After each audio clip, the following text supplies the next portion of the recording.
श्री गुरुदेव दत्त. चिंतन श्री गुरुदेव दत्त. गुरुदेव दत्त. आज आपल्या दत्त परिक्रमेतील चौथं स्थान, दत्त परिक्रमेतील चौथं स्थान नरसोबावाडी इथं आपण आलेलो आहोत. कोल्हापूरपासून 51 किलोमीटरवर कृष्णा आणि पंचगंगा या नदीच्या संगमावर नरसिंहपूर म्हणजे नरसोबावाडी आहे. या ठिकाणी नरसिंह सरस्वतींचे 12 वर्ष वास्तव्य होते. या जागेला तपश्चर्या स्थान नरसिंह सरस्वती तपश्चर्या स्थान म्हणतात. या ठिकाणी नरसिंह सरस्वतीच्या पादुकांची पूजा केली जाते. दरवर्षी पावसाळ्यामध्ये कृष्णेला पूर येतो तेव्हा मंदिर पाण्याखाली जाते आणि त्यानंतर नरसिंह सरस्वतीच्या पादुकासुद्धा पाण्याखाली जातात. पादुकांची पूजा अर्चा इथे अखंडपणे चालू असते.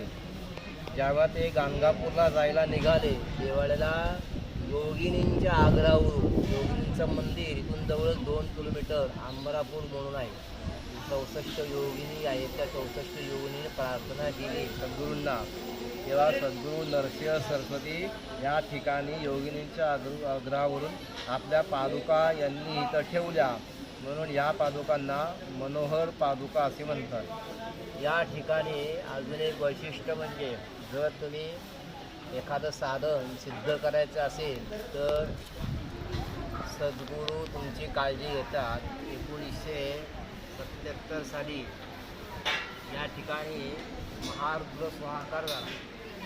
महारुद्र स्वाहाकाराचं वैशिष्ट्य म्हणजे वर्षभर हा स्वाहाकार चालतो आणि या स्वाहाकारामध्ये 1 वर्षभर सोयर सुतक येता कामा नये, अन्यथा जो मंत्र जो सिद्ध झालेला आहे त्या मंत्राची सिद्धता कमी होते. म्हणून नरसिंह सरस्वतींनी हा मंत्र सिद्ध व्हावा, साधना सिद्ध व्हावी म्हणून 1 वर्षभर 1977 साली या ठिकाणी कोणाच्याही घरामध्ये जन्म आणि कोणाच्याही घरामध्ये मृत्यू झाला नाही. अखंड 1 वर्षभर कोणालाही घराला सोयर आणि सुतक आलं नाही. असं करून हा महारुद्र स्वाहाकार या ठिकाणी पूर्ण झाला. अशी ही महती या जागृत स्थानाची आहे. शुभम भवतु. गुरुदेव दत्त. चिंतन श्री गुरुदेव दत्त.